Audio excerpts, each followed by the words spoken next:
পুরাতন যুগ যখন মানুষ সাবান ব্যবহারই জানতো না, বরং আমরা দেখেছি মাটি দিয়ে মাথা সাফ করতে, চুল সাফ করতে, পুকুরের মাটি দিয়ে। আর ওর চাইতে একটু উন্নত মহিলারা সাদা মাটি কিন্তু গ্রামে বিক্রি হইতে আসতো, সাদা মাটি, ওই সাদা মাটি দিয়ে মাথার চুল পরিষ্কার করতো। তাই দুই হাত দিয়ে অঞ্জলি ভরে পানি নিয়ে মাথায় দিলেন। তার প্রথম ডান দিক থেকে শুরু করলেন, তারপরে বাম দিকে, আর তারপরে তখন দুই হাতের অঞ্জলিতে পানি নিয়ে মাথায় দিয়ে দিলেন। ইমাম বুখারী রাহিমাহুল্লাহ বলছেন এই অধ্যায়ে, বাবু মান বাদা বিল হেলাব আবিতিব ইনদাল গোসল। এই অধ্যায় হচ্ছে যে কোনো ব্যক্তি গোসলের সময় যদি হেলাব নামক পাত্র, যা রাসূলুল্লাহ সাল্লাল্লাহু আলাইহি ওয়াসাল্লামের আমলে ব্যবহার হইত, হেলাব একটি পাত্রের নাম, এই পাত্র দিয়ে শুরু করে, অর্থাৎ পাত্রে পানি নেই, গোসলের পানি নিয়ে গোসল শুরু করে, আবিত্তিব অথবা গোসল শুরু করে বা গোসলের সময় প্রথম আতর সুগন্ধি লাগায়। তো এটা কেমন, জায়েজ না জায়েজ? উত্তর হাদিসে জানবেন। যদি কোনো ব্যক্তি শুরু করে পানির পাত্র দিয়ে গোসল, অর্থাৎ সরাসরি বিনা কোনো তেল সুগন্ধিতে কোনো কিছু না মেখে গোসল করা শুরু করলো, এটা কেমন? আর একজন তেল অথবা সাবান, আজকাল বর্তমান যুগে, আর তখন ছিল আতর সুগন্ধি, আতর সুগন্ধির অভাব ছিল না, আতর সুগন্ধি গায়ে মেখে তারপরে গোসল করে যদি, তো সেটা কেমন? এই হেলাব এমন একটি পাত্রকে বলা হয় হেলাব, হালাবা ইয়াহলবো মানে হচ্ছে দুধ দহন করা গবাদি পশুর। এই জন্য দুধকে আপনারা কি বলছেন সৌদি আরবে? হালিব। ওই যে হালিব, হালাম বা হালাবা মানে হচ্ছে দুধ দহন করা, আর হালিব মানে মাহলুব ইসি মফুলের অর্থে, অর্থাৎ যা দহন করা হয়েছে, আর দহন করা হয়েছে দুধ, হ্যাঁ, ওলান থেকে।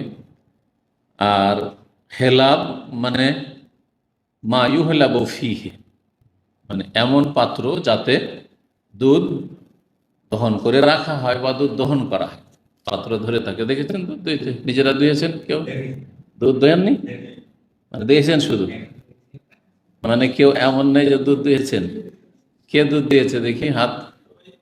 মাশাআল্লাহ, চিঠটা আছে। তো এই হচ্ছে হেলাব। হেলাব এমন একটা বর্তন, পাত্র, সেটা ছোট হোক বড় হোক, তখনকার যুগে তখনকার মতো ছিল, সেটা সুপরিচিতি ছিল। হেলাব বললে সাহাবীরা বুঝতেন যে দুধ দহন করার বর্তনটা কেমন হয়।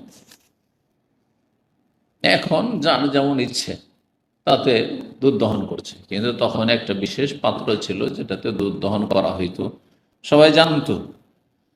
এতে পানি নিয়ে গোসল করা, রাসূলুল্লাহ সাল্লাল্লাহু আলাইহি ওয়াসাল্লাম এমনটা করেছেন। পানি নিলেন একটা হেলাব পাত্রে, আর তারপরে গোসল করা শুরু করলেন। গোসল করার ক্ষেত্রে দুটো নিয়ম আছে, যেটা আমরা ছোটকাল থেকে শিখেছি মায়েদের কাছ থেকে।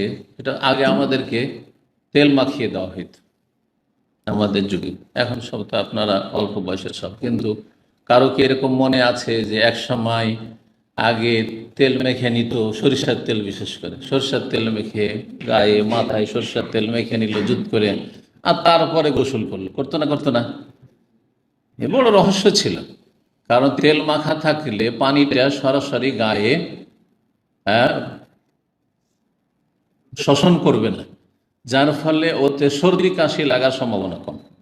আর আমাদের দেশ হচ্ছে ঠান্ডার দেশ, জলীয় বাষ্প বেশি, অসুখ বিসুখ বেশি, তো যার ফলে আগে তেল মালিশ করে গোসল করতাম।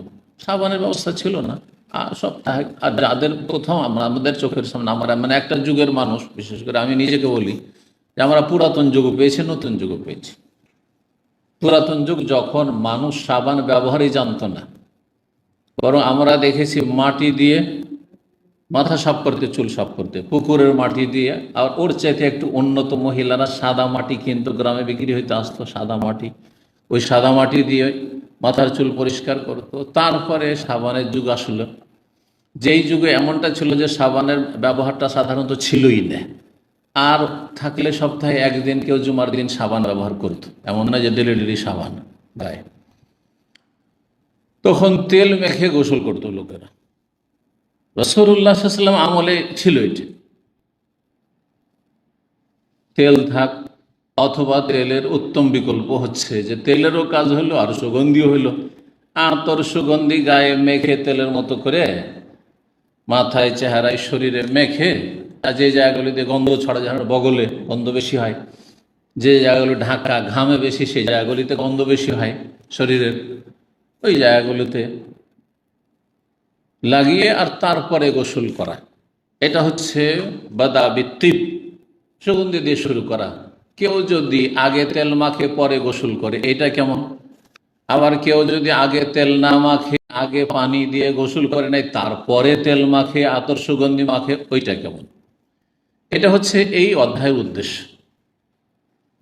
দুটোই জায়েজ আছে, তার যেটা পছন্দ। আপনি আগে তেল মেখে নেন, আতর সুগন্ধি মেখে নেন গায়ে, তারপরে গোসল করেন, অথবা আগে আপনি গোসল করে নেন, গোসল টোসল করার পরে তারপরে তখন আপনি আতর সুগন্ধি লাগান অথবা তেল মাখেন। যেমন আমাদের চোখের সামনে এমন একটা যুগ আসলো যে সরিষার তেল বাদ এখন মাখা, এখন নারিকেল তেল মাখা শুরু হলো। একটু ভদ্রলোক যখন হলো, স্কুল কলেজে পড়া শুরু করলো, নারিকেল তেল মাখা শুরু হলো। নারিকেল তেলের পরে সেন্টেড তেল, যে বিভিন্ন ইন্ডিয়াতে ইয়েতে হয়, বাংলাদেশেও হয়, কিন্তু ইন্ডিয়াতে সবচেয়ে বেশি। এটা প্রথম দিকে দেখেছি যখন ইন্ডিয়া থেকে বাংলাদেশ যেত, এই তেলগুলো সেন্টেড বিভিন্ন তেল, আমলা তেল, আরও কত রকমের তেল, এই তেল ব্যবহার করা শুরু করলো, এই তেল ব্যবহার করা শুরু করলো।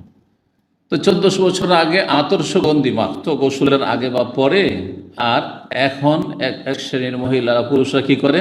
সেন্টেড তেল ব্যবহার করে। সেটা গোসলের আগে কেউ করলে কেমন, গোসলের পরে কেউ করলে কেমন, দুটোই জায়েজ, যার যেটা পছন্দ করবে। এটা হচ্ছে এই অধ্যায়ের উদ্দেশ্য।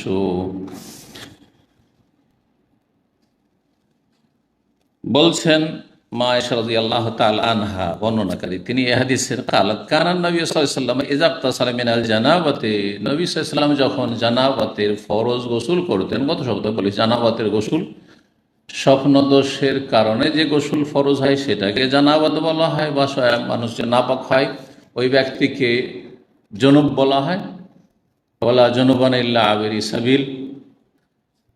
আর যদি স্বামী স্ত্রী সহবাস হয়, বীর্যপাত হোক আর না হোক, সেটাও জানাবাত। এই দুই রকমের গোসলকে জানাবাতের গোসল বলা হয়। এই দুটো ফরজ গোসল। আর একটি ফরজ গোসল হচ্ছে মাসিক ঋতু থেকে পাক হইলে মহিলারা, আর একটি ফরজ গোসল হচ্ছে নেফাস, প্রসূতির পরে, বাচ্চা ভূমিষ্ঠ হওয়ার পরে যে ব্লিডিং হয়, তার থেকে পাক হইলে যে ফরজ গোসল, এটা একটি ফরজ গোসল। এগুলি হচ্ছে ফরজ গোসল। এছাড়া জুমার দিনের গোসল হচ্ছে সুন্নাতে মুআক্কাদা, কারো কারো কাছে ওয়াজিব, কিন্তু ওই রকম ফরজ নয় যেমন শরীরে বড় নাপাকি হলে গোসল ফরজ। নবী সাল্লাল্লাহু আলাইহি ওয়াসাল্লাম যখন এই ফরজ গোসল করতেন, কি করতেন? দাব শাইয়ুন নাহউল হেলাব, হেলাব নামক পাত্রের মতো কোন একটা পাত্রে পানি নিয়ে রাখতেন, যে পানি নিয়ে আসো, পানি চাইতেন বাড়ির লোকদের কাছে। ফাআখাযা বিকাফফিহি, নিজের হাতের তলায় পানি নিতেন। ফাবাদা বিশিক্কি রাসিল আইমান, তারপরে তার মাথার ডান দিক থেকে শুরু করতেন। অল্প পানিতে গোসল, সুতরাং হাতের আপনার এতে তলায় হাতে পানি নিয়ে ডান দিকে প্রথমে একটু পানি দিতেন, সোম্মাল আয়সার, তারপরে বাম দিক। তাহলে যে কোনো ভালো কাজের ক্ষেত্রে ডান দিক থেকে শুরু করা হচ্ছে মুস্তাহাব, সুন্নাত। তার প্রমাণ গোসল হচ্ছে তাহারা, পবিত্রতা, পরিষ্কার পরিচ্ছন্নতা, সুতরাং ডান দিক থেকে প্রথম শুরু করতেন। কিন্তু কেউ যদি এসব খেয়াল না করে, ঢেলে দিল পানি, ডুব দিয়ে দিল, গত সপ্তাহে বলেছি, তার গোসল হয়ে গেল, সুন্নতি গোসল হলো না, কিন্তু গোসল হয়ে গেল। গোটা শরীরে পানি পৌঁছে গেলেই গোসল ফরজ আদায় হয়ে যাবে। তবে সুন্নতি তরিকার গোসল যে সম্পর্কে গত সপ্তাহে আলোচনা হয়েছে, আবার হাদিসগুলো আসবে বিভিন্নভাবে। ফাকালা বেহেমা আলা রাসেহি, ফাকালা বেহেমা, কালার সেলা, কালার পরে হারফেজার যদি বা আসে তো কালা ইয়াকুল মানে বলা হয় না, তখন আর কালা ইয়াকুল মানে কি বলা হয় সাধারণত কুল, তাই না, মানে বলো, কালা মানে বলা। কিন্তু কালা বেহি কোনো কিছুর দ্বারা বললো, তার মানে আশার ইশারা করলো, হাতের দ্বারা বললো, তার মানে মুখে বলেনি, ইঙ্গিত করেছে। তো এখানে কালাবিহি মানে কি করলো, ফালাবিহি, কালা মানে ইঙ্গিত করা, কারা মানে করা, কর্ম বোঝায়, এখানে কথা বোঝায় না। ফাকালা বেহেমা আলা রাসেহি, সুতরাং তারপরে কি করলেন,